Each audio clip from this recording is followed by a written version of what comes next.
Hello నమస్తే. తెలంగాణ రాష్ట్ర ప్రభుత్వం బీసీలకు స్థానిక సంస్థల్లో 42% రిజర్వేషన్లు కల్పిస్తూ ఆర్డినెన్స్ తేబోతున్నామని చెప్తోంది. తెలంగాణ రాష్ట్రంలో తొలిసారిగా బీసీ కులగణన చేశామంటూ చెప్తూ వస్తున్న రేవంత్ రెడ్డి సర్కారు తాజాగా ఈ అంశానికి సంబంధించి రిజర్వేషన్లు కల్పించే అంశానికి సంబంధించి ఆర్డినెన్స్ తెస్తామని చెప్తుంది. గతంలో మేము రాష్ట్రపతికి పంపించాం, 9th షెడ్యూల్లో దాన్ని చేర్పించడం కోసం పోరాటం చేస్తాం, ఆల్ పార్టీ డెలిగేషన్ని ఢిల్లీకి వెళ్తాం, 9th షెడ్యూల్లో పెట్టకుండా రిజర్వేషన్లు కల్పిస్తే అవి ఉండేవి కావు, రకరకాల లీగల్ హర్డిల్స్ వస్తాయి, కాబట్టి మేము 9th షెడ్యూల్లో పెట్టించడం కోసం ప్రయత్నం చేస్తాం, కేంద్ర ప్రభుత్వం పైన ఒత్తిడి తీసుకొస్తామంటూ రాష్ట్రంలో కాంగ్రెస్ సర్కార్ చెప్తూ వచ్చింది. తాజాగా కోర్టు గడువు నేపథ్యంలో తక్షణ ఎన్నికలు నిర్వహించాల్సిన అవసరం ఉన్న నేపథ్యంలో రిజర్వేషన్లు ఇవ్వడం కోసం ఆర్డినెన్స్ తీసుకొస్తామని చెప్తోంది. ఆర్డినెన్స్ తీసుకొచ్చి 42% రిజర్వేషన్లు ఇస్తామని చెప్తే నిజానికి బీసీలు 42% రిజర్వేషన్లు కావాలని డిమాండ్ చేస్తున్న వాళ్ళంతా సంతోషించాలి, సంబరాలు చేయాలి. కానీ చాలా రాజకీయ పార్టీలు, బీసీ సంఘాలు కూడా రాష్ట్ర ప్రభుత్వం తీసుకొస్తామని చెప్తున్న ఆర్డినెన్స్ పట్ల అనుమానాలు వ్యక్తం చేస్తున్నారు. వాళ్ళకున్న అనుమానాలు ఏంటో తెలుసుకుందాం. బీసీ కమిషన్ మాజీ చైర్మన్ వకులాభరణం కృష్ణమోహన్ రావు గారు మనతో పాటు లైవ్లో జాయిన్ అవుతున్నారు. సార్ నమస్తే. నమస్తే. ఎందుకు సార్ ప్రభుత్వం 42% రిజర్వేషన్లు స్థానిక సంస్థలో ఇస్తామని చెప్తోంది, మీరు కోరుతోంది కూడా అదే, ఎందుకు మీకు ఇంకా అనుమానం ఏంటి, డౌట్ ఏంటి, భయం ఏంటి?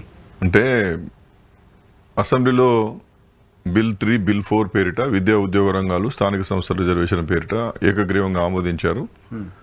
గవర్నర్ గారి యొక్క అసెంట్తో వాళ్ళు సెంట్రల్ మన ఏడికి రాష్ట్రపతి గారికి పంపించారు.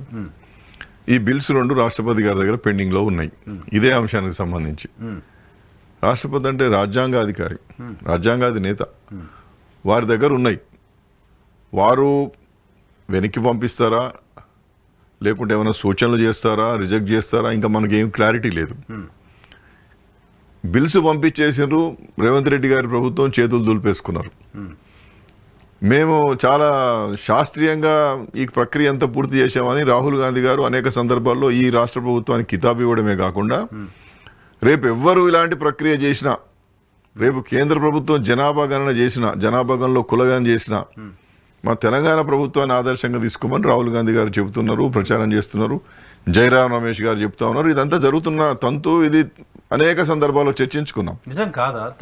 తెలంగాణ మినహా స్వాతంత్రం వచ్చిన తర్వాత ఇంత శాస్త్రీయంగా కులగణన చేసిన రాష్ట్రం ఏదైనా ఉందా? ఉందిగా, బీహార్ ఉంది, మనకి కర్ణాటక ఉంది, తమిళనాడు ఉంది. కర్ణాటక లోపభూయిష్టంగా ఉంది, రకరకాల ఇష్యూస్ ఆగిపోయింది. కాదండి, నేనేమంటున్నానంటే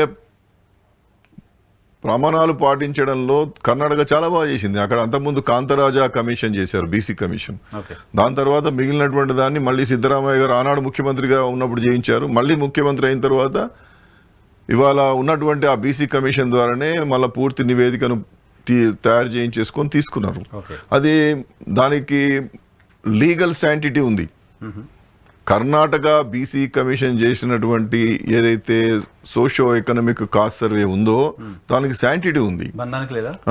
అదే విధంగా మీకు తమిళనాడులో అంబాశంకర్ అనేటువంటి ఆయన ఒక రిటైర్డ్ ఐఏఎస్ ఆఫీసర్ గారిని వేస్తే, దానికి ఒక 10 మందిని ఎక్స్పర్ట్స్ని వేస్తే, ఆయన 2 సంవత్సరాలు బాగా అధ్యయనం చేసి బీసీలలో ఉన్నటువంటి మోస్ట్ బ్యాక్వర్డ్ క్లాసెస్ని కూడా రికగ్నైజ్ చేసి బీసీ, ఎంబీసీ అని చెప్పి వీళ్ళకి 50% ఇవ్వాలనేటువంటి దాన్ని ఆయన ఆనాడే రికమెండ్ చేయడం జరిగింది. దాని ఆధారంగానే మళ్ళీ జయలలిత గారు 94లో ఆ రిపోర్ట్ను, ఆ 82 to 85 మధ్య వచ్చినటువంటి రిపోర్ట్ను తీసుకొని ప్రొజెక్షన్ చేస్తూ ఆమె 69% సంబంధించిన ప్రక్రియ అంతా చేసింది. అందరికి తెలిసిన విషయం, మళ్ళీ చెప్పడం అవసరం లేదు.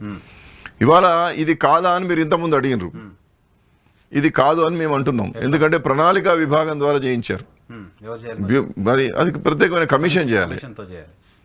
డెడికేటెడ్ కమిషన్ అనేటువంటిది లోకల్ బాడీస్ కు సంబంధించి రిజర్వేషన్ ఫిక్స్ చేయడానికి అని చెప్పి ప్రణాళికా శాఖ ద్వారానేమో సర్వే చేయించారు. ఆ సర్వేకు సంబంధించినటువంటి రిపోర్టు కూడా అధికారికంగా గవర్నమెంట్కి సబ్మిట్ చేయలేదు. చేసినారు, ఆమోదించిన గవర్నమెంట్ చెప్తుంది, కానీ అధికారికంగా డెడికేటెడ్ కమిషన్కి ఇవ్వలేదు. కానీ ఈ సర్వేలో ఉన్నటువంటి గణాంకాల ఆధారంగా నేను రిపోర్ట్ ఇచ్చానని చెప్పి ఈ 1 man కమిషన్ అనేటువంటి both education, employment, political reservations గురించినటువంటి భూసా వెంకటేశ్వరరావు గారు నేను దీని ఆధారంగానే చేసినా ఆయన చెప్తున్నాడు. సరే, ఇవన్నీ చేశారు, బాగానే ఉన్నాయి. మరి ఇవి మీ రిపోర్ట్లు, మీ రాష్ట్ర ప్రభుత్వం ఆమోదించినటువంటి రిపోర్ట్లు పబ్లిక్ డొమైన్లో పెట్టాలి కదా. క్యాబినెట్ ముందు పెట్టాము, ఆమోదించినామని చెప్తున్నారు. ఒకసారి రాష్ట్ర ప్రభుత్వం మంత్రిమండలి ఆమోదించిన తర్వాత అఫీషియల్ డాక్యుమెంట్ అవుతుంది. ఆ అఫీషియల్ డాక్యుమెంట్స్ ఎక్కడున్నాయి? నేరుగా పబ్లిక్ డొమైన్లో పెట్టొచ్చు.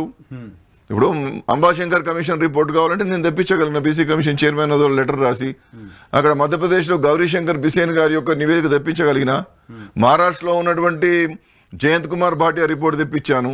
ఇతర రాష్ట్రాల్లో జరుగుతున్న అన్ని రిపోర్ట్స్ను నేను లేఖలు రాసి నేను నేరుగా మాట్లాడితే వాళ్ళందరూ అన్ని రిపోర్ట్లు పంపించారు ఇదే లోకల్ బాడీకి సంబంధించి. మరి మన లోకల్ బాడీస్కు మన విద్యా ఉద్యోగ రంగాలకు సంబంధించిన నివేదికలు ఎక్కడున్నాయి? మీ మంత్రివర్గం ఆమోదించిన తర్వాత నేను ఇతర రాష్ట్రాల రిపోర్ట్లు నేను తెప్పించుకోగలుగుతా బీసీ కమిషన్ చైర్మన్గా. ఈ రాష్ట్రంలో మీరు చేసినటువంటిది వాళ్ళ రాష్ట్రంలో ఎవరికి అందుబాటులో ఉండదు. మీరు ఆమోదించిన తర్వాత ఇది ఏ కోణంలో చూడాలి?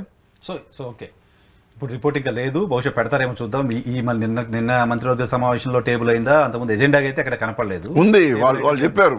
వాళ్ళు ఏమన్నారు?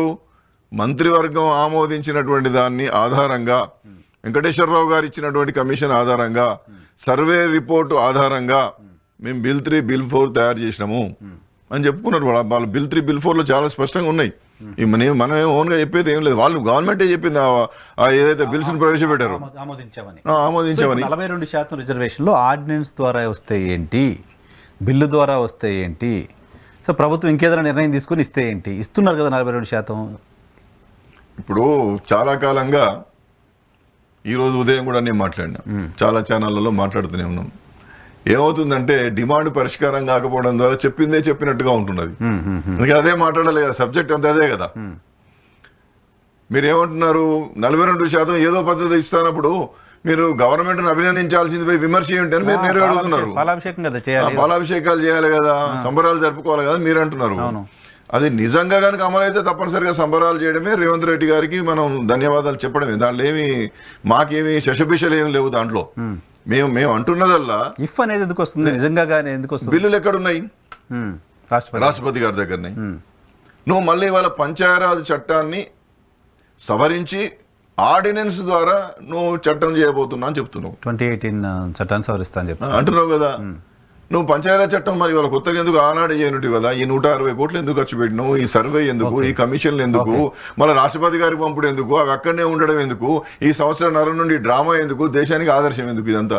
సో మీరు ఆర్డినెన్స్ ద్వారా చేసే పని అయితే కులగణన ఈ పంపించడం ఇదంతా ఎందుకు అనేది ప్రశ్న. చేసి అప్పుడు ఆనాడు చేయనుంటి కదా. ఏంటి మీ అనుమానం ఏంటి? ఎందుకు చేసింది దాన్ని? ప్రభుత్వానికి ఇంట్రెస్ట్ లేదు, 42% ఇవ్వాలనే లేదు. మేమేందంటే మేము ఏదో చేసినాం, రాష్ట్రపతి గారికి పంపిన బిల్లులు రాలేదు, వెనక్కి రాలేదు. మేము ఆర్డినెన్స్ తీస్తే కోర్టు కొట్టేసింది ఏదో ఒకటి. కాబట్టి మేమేం చేయాలండి? మేము చాలా సచ్యులము. రాకో క్లాసెస్ 42% ఇవ్వాలనేటువంటి చిత్తశుద్ధి మాకున్నది.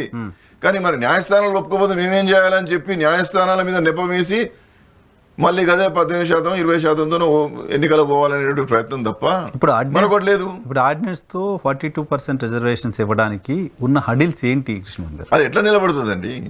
పంచాయతీ చట్టాన్ని మీరు దేని ఆధారంగా చేస్తారు? దేని ఆధారంగా పంచాయతీరాజ్ చట్టంలో 42 అనేటువంటి రిజర్వేషన్ల శాతాన్ని పొందుపరచగలుగుతారు? మీ దగ్గర ఉన్నటువంటి న్యాయపరమైన ప్రమాణపూర్వకమైనటువంటి గణాంకాలు ఏమిటి, నివేదికలు ఏమిటి? మీరు శాస్త్రీయంగా గణాంకాలు ఉన్నట్లయితే రాష్ట్రపతి గారు ఆమోదించాలి కదా. 3 నెలల నుంచి ఎందుకు వస్తారు వెనక్కి? రాష్ట్రపతి గారు ఎందుకు చేస్తలేరు? మీరు కరెక్ట్ పంపిననుకోండి, రాజ్యాంగం ప్రకారం మరి ఇన్ టైంలో ఎలక్షన్స్ జరగాలి, ఇంత ఇంపార్టెంట్ బిల్స్ నాకు వచ్చాయి అని చెప్పి వారు వెంటనే దాన్ని పరిశీలించి ఎస్ ఆర్ నో చెప్పాలి కదా. వారు ఎందుకు చెప్పలేకపోతున్నారు? దాని వెనుక ఏమి లేదు కాబట్టి, ప్రమాణపూర్వకంగా నువ్వేం పంపించలేదు కాబట్టి, ఏదో రేపో మాపో అయితే రిజెక్ట్ అవుతాయి కావచ్చు.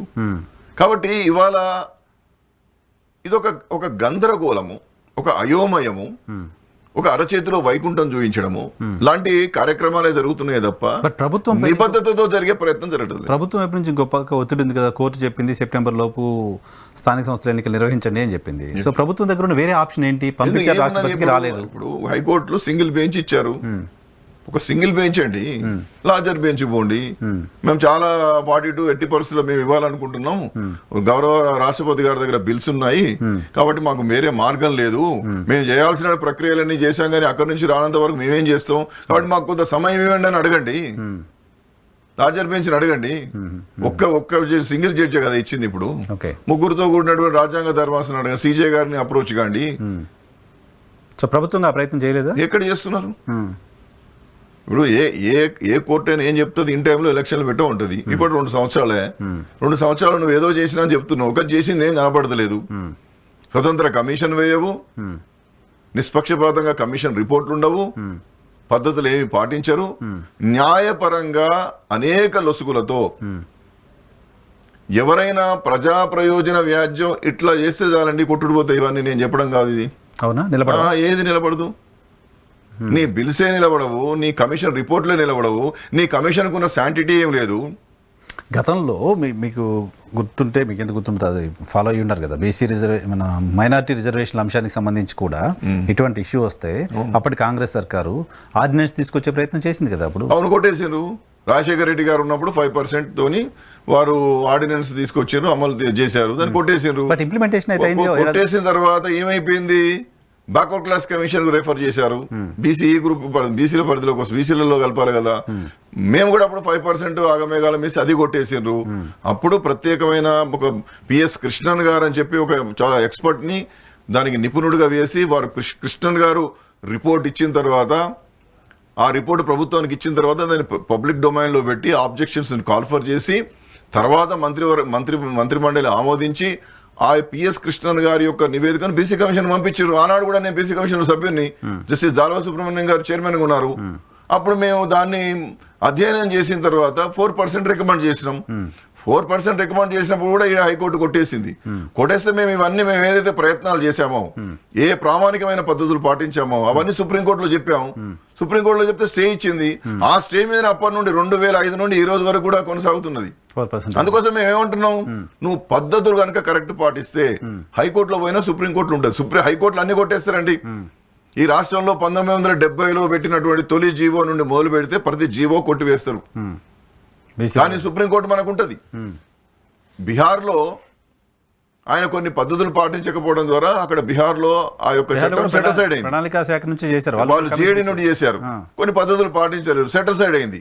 కానీ డాటా సేకరించడంలో కొన్ని సక్రమమైన పద్ధతులు పాటించారు కాబట్టి హైకోర్టు ఆ చట్టాన్ని సెటిసైడ్ చేసినా సుప్రీంకోర్టు అట్లా ఉంచింది. అంటే స్టే అంటే దాన్ని ఏమి ఆబ్జెక్షన్ చేయ ఉండ, మేము మళ్ళీ హియర్ చేస్తాం అంటున్నారు. హైకోర్టు కరెక్ట్ అని చెప్పి అనడం లేదు. అంటే నీకు సుప్రీంకోర్టులో కొంత అవకాశం వచ్చింది కదా. తమిళనాడులో కూడా నీకు 69% అమల్లో ఉన్నప్పుడు సుప్రీంకోర్టు మొదట కొట్టివేసింది, మధ్యంతర ఉత్తర్వులు కొట్టేసారు. కొట్టేసిన తర్వాత వీళ్ళన్నీ కూడా అంబాశంకర్ కమిషన్ రిపోర్ట్ను ఎట్సెట్రా ఇవన్నీ కూడా చాలా ప్లాన్డ్గా, సిస్టమేటిక్గా, లీగల్ వ్యాలిడ్గా తీసుకొని పోతే రాష్ట్రపతి గారు ఆమోదించారు, పార్లమెంట్ ఆమోదించింది. ఇవాళ 69% రిజర్వేషన్ కొనసాగుతున్నాయి. సో ఇప్పుడు నాకు మీరు చెప్తున్న దాని ప్రకారం అర్థమవుతోంది, కులగణన అనేది శాస్త్రీయంగా జరగలేదు, లీగల్గా నిలబడదు. ఒకటి నిలబడదు. 2 డెడికేటెడ్ కమిషన్ కూడా ప్రాపర్గా యాక్ట్ చేయలేదు, ప్రాపర్గా రిపోర్ట్ చేయలేదు, కాబట్టి అది నిలబడదు.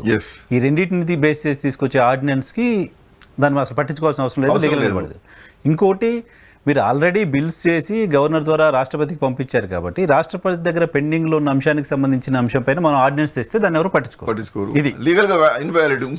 ఇంకొక వైఎన్ గారు, ఇంకొక విషయం ఏంటంటే, ఇవాళ మీరు పంచాయతీరాజ్ చట్టాన్ని సవరించి దాన్ని పెడతారు కదా, మీరు ఏంటి ఇప్పటికే డెడికేటెడ్ కమిషన్ రిపోర్ట్స్ మీకు ఉన్నాయి కాబట్టి ఈ నివేదికల సారాంశంగా ఆధారంగా మేము 42% చేసినాం అంటారు.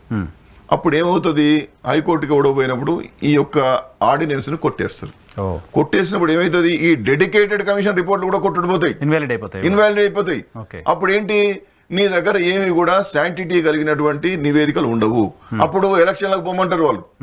దీన్ని కొట్టివేస్తూ ఇప్పటికే ఆలస్యమైంది కాబట్టి నువ్వు వెంటనే ఎలక్షన్ పోమని చెప్పి హైకోర్టు ఒకవేళ ఎలక్షన్ కమిషన్ కి ఆర్డర్ వేసింది అనుకోండి, అప్పుడు 22%తో పోవాలి. అప్పుడు 22 కూడా ఉండదా? ఎందుకుంటది? 18లో మనం చేసిన దాని ప్రకారం 22 ఇచ్చారు కదా. నీకు డెడికేటెడ్ కమిషన్ నివేదిక కూడా కొట్టుకుపోయిన తర్వాత అప్పుడు ఈ బీసీ రిజర్వేషన్లు కూడా లేకుండా ఇవి జనరల్ పోల్లోకి వెళ్ళిపోయి ఎస్సీ ఎస్టీలకు మాత్రమే రిజర్వేషన్లు ఉండి బీసీలకు రిజర్వేషన్లు లేకుండా ఎన్నికలు జరిగే ప్రమాదం ఉన్నది. మరింత ప్రమాదం ఇది. అందుకోసం మేము ఆబ్జెక్షన్ చేస్తున్నాం. నువ్వు ఆర్డినెన్స్ మేము 42 కట్టుబడి ఉన్న కథలు చెప్తున్నావు, కట్టుకథలు. ఉన్న 22 కూడా పోతుంది. మీకు మహారాష్ట్రలో అదే జరిగింది, మధ్యప్రదేశ్ అదే జరిగింది. వాళ్ళు నానా తంటాలు పడి వాళ్ళు ఒక వీరోచితమైన పోరాటం చేసి ఆఖరికి సాధించుకున్నారు. కాబట్టి అది ఇవాళ అర్థం చేసుకోమని చెప్పి నేను మనవి చేస్తా ఉన్నా.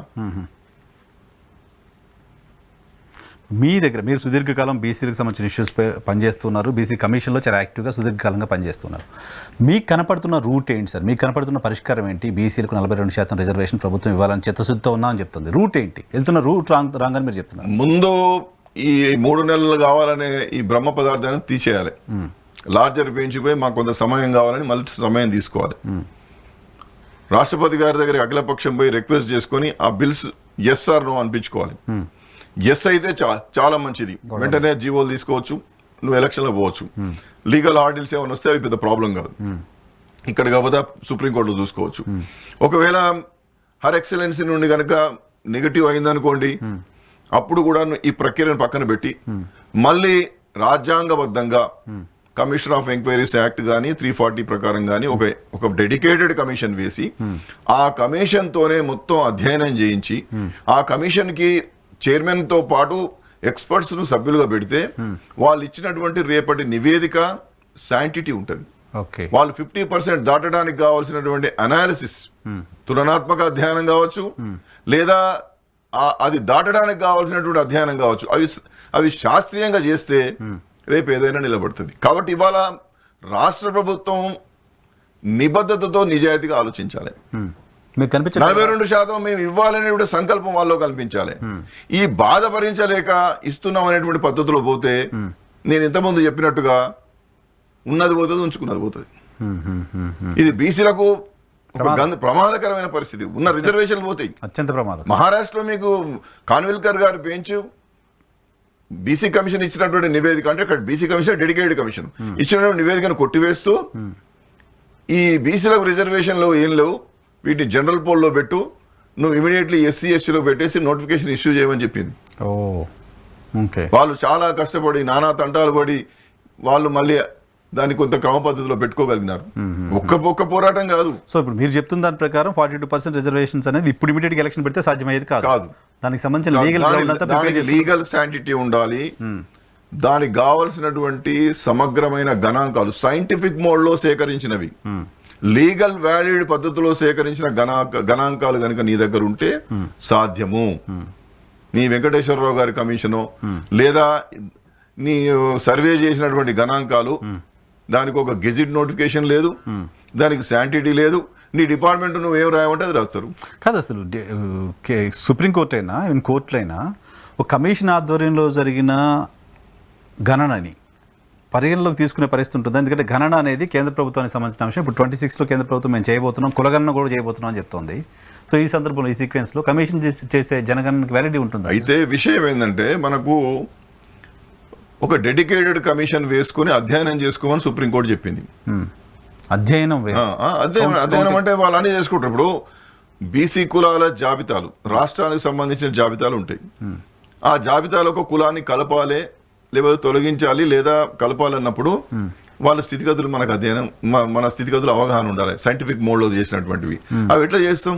డోర్ టు డోర్ వెళ్ళి సర్వే చేస్తాం, వాళ్ళ జీవన స్థితిగతులను చూస్తాం, లివింగ్ కండిషన్స్ చూస్తాం, వాళ్ళ యొక్క అండర్ రిప్రజెంటేషన్ చూస్తాం, ప్రపోర్షనేట్ గా వాళ్ళ యొక్క స్థితిగతులు ఏందో చూస్తాం.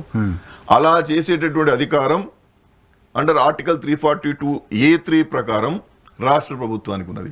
రాష్ట్ర ప్రభుత్వానికంటే ప్రణాళికా శాఖ కాదు, రాష్ట్ర ప్రభుత్వానికంటే ఒక యాక్ట్ ప్రకారం 340 అధికరణ కావచ్చు, కమిషన్ ఆఫ్ ఎంక్వైరీస్ యాక్ట్ కింద ఒక కమిషన్, స్వతంత్రమైన కమిషన్ వేసి ఆ కమిషన్ ద్వారా చేయించాలి. రాష్ట్ర ప్రభుత్వం అంటే ఇవన్నీ కమిషన్లు రాష్ట్రంలో భాగమే కావచ్చు, కానీ ముఖ్యమంత్రి గారు చేయడానికి అవకాశం లేదు. ముఖ్యమంత్రి గారు పొన్నం ప్రభాకర్, మహేష్ కుమార్ గౌడ్ రాసుకునేది కాదు ఇది. దీనికి ఒక చట్టం ఉన్నది, దీనికి ఒక ధర్మం ఉన్నది. ఆ యొక్క యాక్ట్స్ ఆధారంగా, ఆ యొక్క ఆర్టికల్స్ ఆధారంగా చేయాలి. కాబట్టి ఇవాళ నువ్వు ఆ పద్ధతులు పాటించలేదు కాబట్టి నువ్వు చేసినటువంటి ఏదైతే ఈ సర్వే ఉందో దేనికి పనికిరాదు. ఎందుకంటే ఒక గెజెట్ నోటిఫికేషన్ ఇవ్వలేదు, కమెన్స్మెంట్ చేస్తున్నట్టుగా చెప్పలేదు, అంతేకాకుండా అది చట్టబద్ధంగా ఏర్పడినటువంటి కమిషన్ ద్వారా జరగలేదు. బీసీ వెల్ఫేర్ డిపార్ట్మెంట్ నుండి ఒక జీవో ఇచ్చి ఒక 1 మ్యాన్ కమిషన్ వేస్తున్నాం అని చెప్పి ఒక టర్మ్స్ ఆఫ్ రిఫరెన్స్ ఇచ్చావు. బీసీ కమిషన్ కు, కమిషన్లు బీసీ వెల్ఫేర్ డిపార్ట్మెంట్ కు కమిషన్లను వేసి రూపొందించేటటువంటి అధికారం బీసీ వెల్ఫేర్ డిపార్ట్మెంట్ లేదు. మంత్రిమండలికి ఉంటుంది, క్యాబినెట్ ఉంటుంది, అంతే కదా. యాక్ట్కు ఉంటుంది, నిబంధనలకు ఉంటుంది. కాబట్టి బీసీ వెల్ఫేర్ నుండి ఒక ఆర్డర్ ఇచ్చావు. బట్ క్యాబినెట్ లో ఉన్న మంత్రులు, బీసీ సామాజిక వర్గానికి సంబంధించిన మంత్రులు పొన్నం ప్రభాకర్ గారు ఉన్నారు, సురేఖ్ గారు ఉన్నారు, వీళ్ళంతా చెప్తున్న మాట బీసీలకు సంబంధించి ఇది ఒక సెలబ్రేషన్ అని చెప్తున్నారు కదా మహేష్ గౌడ్ గారు కావచ్చు వీళ్ళంతా కూడా. వాళ్ళు దేశానికి ఆదర్శం అని చెప్పుకుంటారు. మీతో కూడా మాట్లాడారు, చాలా మంది బీసీ సంఘాలతో మాట్లాడారు, చాలా ఈవెన్ ముఖ్యమంత్రి కూడా మీతో కలిశారు, మాట్లాడారు. అవునండి, నేను కమిషన్ చైర్మన్ ఉన్నాను రాళ్ళు నేను చెప్పాల్సిన చెప్పిన బిండాల కొద్ది పేపర్లు ఇచ్చిన నా గురించి అందరికీ తెలుసు. ఆ కాగితాలు వాళ్ళు చదివినరా చదివలేదా నాకు తెలియదు. నేను ఇవ్వాల్సిన అన్ని ఇచ్చిన. నేను ఇంకా ఒక్క ఇది కాదండి, సర్వే కూడా అవసరం లేదు, ఓటర్ లిస్ట్ ఆధారంగా చేసుకుంటే చాలు. ఓటర్ లిస్ట్ ఆధారంగా డోర్ టు డోర్ పోతే మొత్తం లెక్కలు వచ్చేస్తాయి, వారం 10 రోజుల్లో చేసుకోవచ్చు అని చెప్పిన నేను. మహారాష్ట్రలో కానీ మధ్యప్రదేశ్లో కానీ దేశమంతా ఓటర్ లిస్టే. ఇప్పుడు నువ్వు డోర్ టు డోర్ అని మళ్ళీ కొత్తగా క్వశ్చన్ పెట్టి ఆగమాగం కావద్దు. మనం ఖచ్చితంగా దాన్ని ఒక కమెంట్స్ చేసేద్దాం. ఓటర్ లిస్ట్ ఆధారంగా బీసీ కమిషన్ చేసేస్తామని చెప్పినాం. కర్ణాటకలో బీసీ కమిషన్ చేసింది, మధ్యప్రదేశ్ లో డెడికేటెడ్ కమిషన్ చేశారు. కాబట్టి బ్యాక్వర్డ్ క్లాస్ కమిషన్ కు కన్నా రాజ్యాంగబద్ధ సంస్థ ఏముంటది, మేము చేసేస్తామని చెప్పినాం. వాళ్ళది కాకుండా వాళ్ళిద్దరు బొమ్మలు వేసుకొని క్వశ్చన్ ప్రభుత్వానికి సంబంధించిన చిత్తశుద్ధి పైన అనుమానాలు ఉన్నాయి. 100% అండి. నేనేమంటున్నానంటే మొదటి నుండి లోపాల మీద లోపాలు, తప్పుల మీద తప్పులు. మీరు మాట్లాడేదేమో గంభీరంగా ఉంటది, దేశానికి ఆదర్శం ఉంటది, మీరు చేసేదంతా తప్పులు ఇంటెన్షనల్ గా. 100% అండి.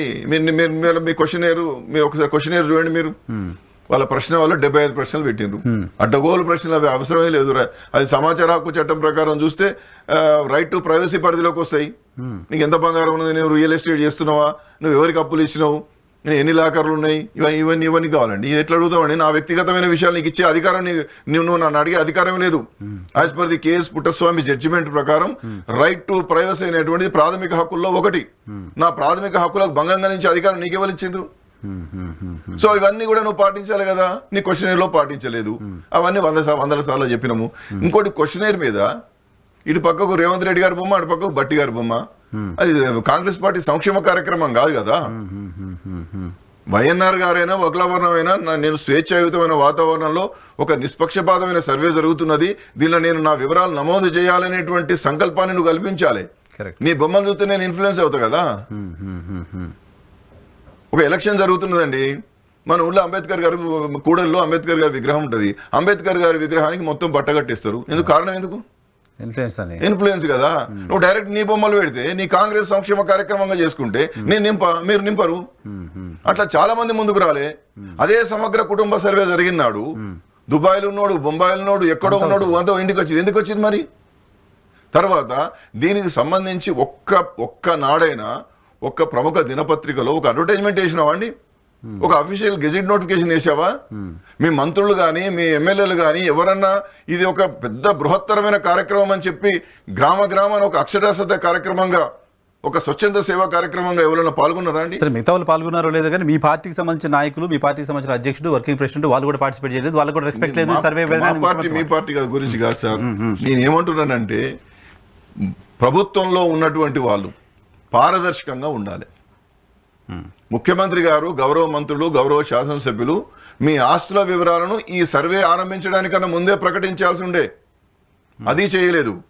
దీన్ని ఒక ప్రజా ఉద్యమంగా నిర్మించలేదు.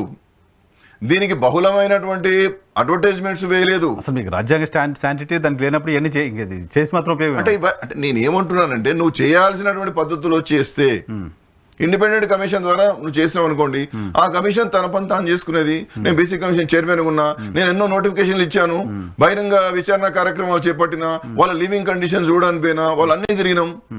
మేము కూడా అనేక కులాలు కలిపినా కదా. నేను కూడా బీసీ కమిషన్ చైర్మన్ హోదాలో, మెంబర్ హోదాలో I played a very key role from the 2004 కదా.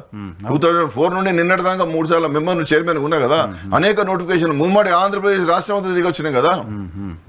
మరి అవన్నీ ఎందుకు నిలబడ్డాయి? ప్రభుత్వ చిత్తశుద్ధి లోపం ఉంది. 100%. ఏం చెప్తారు ఒక మాట చివరిగా రేవంత్ రెడ్డి గారికి చెప్పండి. బీసీ కమిషన్ చైర్మన్ గా పనిచేసిన అనుభవంతో, బీసీలకు సంబంధించిన స్థితిగతులపైన ఉన్న నాలెడ్జ్తో, సో లీగల్ గా ఉండే హర్డిల్స్ అన్నింటిని దృష్టిలో పెట్టుకుని ఒక మాట రేవంత్ రెడ్డి గారికి చెప్పండి అంటే చెప్తారు. నేనేమంటున్నానంటే ఇప్పుడు మీరు ఆర్డినెన్స్ తీసుకొచ్చినా ఆ ఆర్డినెన్స్ నిలబడదు. పంచాయరాజ్ చట్టాన్ని మార్చే ముందు ఆ పంచాయరాజ్ చట్టంలో ఇంకొక మార్పు కూడా చేయాలి. ఎందుకంటే as per the Krishnamurthy case ప్రకారం ఒక డెడికేటెడ్ కమిషన్ ఇచ్చినటువంటి దాని ప్రకారం రిజర్వేషన్లు స్థిరీకరించాలని ఆ మాట ఇవాళ పంచాయరాజ్ యాక్ట్ లో లేదు. ముందు డెడికేటెడ్ కమిషన్ ప్రకారము మేము రిజర్వేషన్లు స్థిరీకరిస్తామని ఒకటి తయారు చేసుకోవాలి. ఇంకొకటి బిల్స్ తెచ్చుకోవాలి. ముందు రాష్ట్రపతి గారు ఇవ్వనప్పుడు రాజ్యాంగ నిపుణులతో చర్చించండి, లేదా మళ్ళీ అసెంబ్లీని సమావేశపరిచి మీరు ఆల్ పార్టీ ఒపీనియన్ తీసుకోండి, అఖిలపక్ష సమావేశాన్ని పిలుచుకోండి. మీరు ఇంతవరకు కూడా 9th షెడ్యూల్లో పెట్టమని చెప్పి ఆ బిల్స్ ఇక్కడికి రాలే కాబట్టి మీరు 31C కింద పంపిర్రు. అక్కడికి 31C కింద పోవడము, ఆమోదమై రావడము, అవి చట్టాలు అవ్వడము, జీవోలు ఇవ్వడము, ఎలక్షన్లో పోవడము, ఈ చట్టాలను కాపాడుకోవడానికి మన 31B కింద 9th షెడ్యూల్లో పెట్టడం అనేది రూలు ప్రొసీజర్ అంతా నాకు తెలుసు. కానీ ఈ రోజు వరకు కూడా ఆ 31B 9th షెడ్యూల్కు సంబంధించినటువంటి కార్యాచరణ మీరేమి చేయలేదు. మీ మంత్రివర్గం ఏకగ్రీవంగా ఆమోదించి కేంద్రానికి పంపవచ్చు కదా, మీ అసెంబ్లీ శాసన మండలిలో దాన్ని తీర్మానం చేయవచ్చు కదా. ఇది ఏమీ చేయకుండా ఆ బిల్లులు అక్కడే ఉండగా 9వ షెడ్యూల్లో పెట్టమని చెప్పి మీరు కేంద్ర ప్రభుత్వాన్ని డిమాండ్ చేస్తున్నారు. కేంద్ర ప్రభుత్వం దగ్గర కాగితం లేదు, మీ రిక్వెస్ట్ లేదు, ప్రొసీజర్ లేకుండా పొలిటికల్ స్టేట్మెంట్ ఇస్తున్నారు అంతే. కాబట్టి రాజ్యాంగబద్ధంగా జరగాల్సినటువంటి కార్యక్రమాలను రాజకీయ పరమైనటువంటి ప్రకటనలతో చేయగలుగుతారా? దయతో రియలైజ్ కాండి. మీరు ఒక తిన్న 57 ఏళ్ళ వయసులో మీకు ముఖ్యమంత్రి అయినరు, చరిత్రలో మిగిలేటటువంటి అవకాశం వచ్చింది. నిబద్ధతగా నిజాయితీగా దీన్ని ఒక్కసారి రివ్యూ చేసి నిపుణులతో చర్చించి ఈ 42% ఎట్టి పరిస్థితుల్లో మేము సాధిస్తాం, సామాజిక న్యాయానికి మేము కట్టుబడి ఉన్నాం, దాన్ని నిలబెట్టుకున్నాం అనేటువంటి పద్ధతుల్లో మీరు ఎక్స్పర్ట్స్ ఒపీనియన్ తీసుకోండి. తీసుకుంటే తప్పనిసరిగా చేయగలుగుతారు. ఎక్స్ట్రానరీ సిచ్యువేషన్స్ అనేటువంటివి 50% దాటడానికి ఇందిరా సాహ్ని కేసులో చాలా స్పష్టంగా చెప్పిండ్రు. గణాంకాలు కనుక మీ దగ్గర ఉంటే అవి రుజువు చేయగలిగితే 50% దాటడం అనేది అసాధ్యమైన పని కాదు. కాబట్టి అవకాశం ఉన్నప్పుడు దయతో మీరు ఇచ్చినటువంటి హామీ నిలబెట్టుకోవడానికి ముందుకు రండి, నిలబెట్టుకోండి, చరిత్రలో మిగిలండి. రైట్ సార్, చూద్దాం ప్రభుత్వం రివ్యూ చేసుకుంటుందా, ఆర్డినెన్స్ తర్వాత హడిల్స్ని ఏ రకంగా ఫేస్ చేస్తుంది ఏంటో చూడాలి. థ్యాంక్ యూ వెరీ మచ్ మాకు సమయం కేటాయించినందుకు. ఇది కృష్ణమోహన్ గారితో స్పెషల్ రియాలిటీ చెక్. చూస్తూనే ఉన్న DHTV.